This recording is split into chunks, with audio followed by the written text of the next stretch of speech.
bienvenue dans un nouvel épisode de Passer à l'acte, le MAG. Si vous êtes propriétaire d'un bien immobilier, vous avez très certainement réalisé une plus-value. Mais comment calcule-t-on l'impôt sur la plus-value?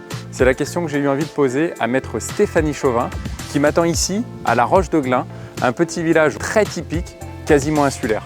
Allez, suivez-moi, on est parti.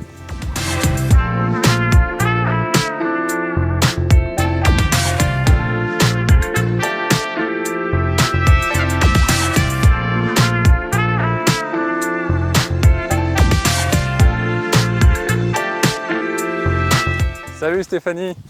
Bonjour Alexandre. Ça va? Très bien, et toi? Bah super, écoute, je suis content de revenir ici à La Roche-de-Glin. Et moi, ravie de t'accueillir à nouveau. C'est la deuxième fois que je viens ici.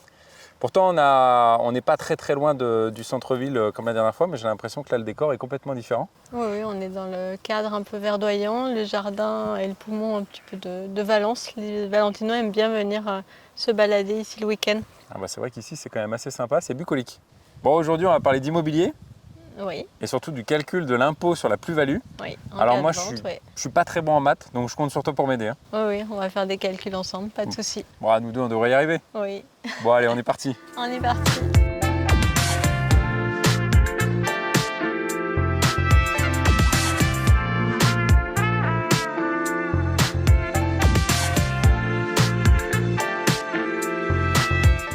Et finalement, qui c'est qui est concerné par l'impôt sur la plus-value? Un petit peu tout le monde. Quand on n'est pas exonéré, on peut payer de l'impôt en cas de vente d'un bien immobilier. D'accord. Si ce n'est pas sa résidence principale, si c'est un bien qui a une valeur de plus de 15 000 euros, D'accord. en cas de revente, il faut se poser la question de savoir si on peut payer ou pas l'impôt en fonction du calcul qu'on peut en faire. Alors l'impôt sur la plus-value, ça concerne à la fois les biens immobiliers comme aussi les terrains, les garages, tout est concerné?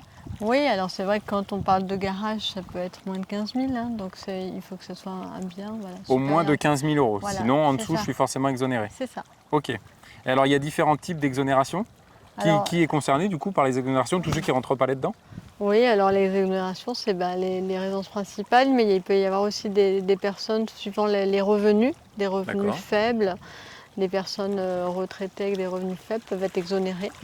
Après, effectivement, tous ceux qui ne sont pas exonérés peuvent être soumis à cet impôt.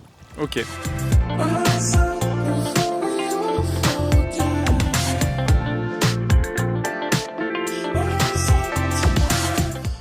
Le principal changement sur l'impôt sur la plus-value, c'est le temps qui est calculé finalement de plus-value, c'est ça? Oui, il y a un abattement qui s'applique à compter de la 6e année. D'accord. Donc plus on attend pour vendre un bien, plus on aura un abattement applicable et moins on paiera d'impôts puisque la plus-value sera donc moins importante. Voilà. Alors puisqu'on parle du temps, parce qu'évidemment c'est une notion un peu centrale dans la plus-value, j'imagine que ce qui est essentiel c'est la valeur initiale de mon bien? Oui, exactement. Oui, il faut bien faire attention quand on évalue un bien, notamment dans le cadre des donations, des successions, d'évaluer à la juste valeur. On parle de valeur vénale pour éviter d'être d'une part rattrapé par l'administration fiscale si ce n'est pas la vraie valeur, et d'autre part par les plus-values en cas de revente dans les années qui suivent.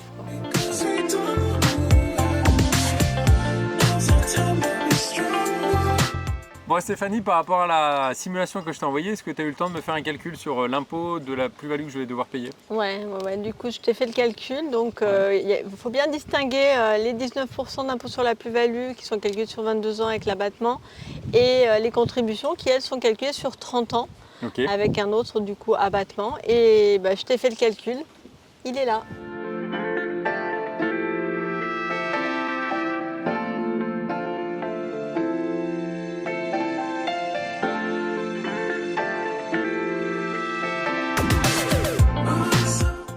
Allez, merci beaucoup Stéphanie. Merci à toi. Bon, j'ai compris que j'allais devoir payer 15 000 euros d'impôts. Oui, c'est surtout le notaire qui va les payer pour toi en les déduisant de ton prix de vente. Ah oui, donc moi je vais rien voir du tout finalement. Oui, tu vas y voir que du feu. Bon, super.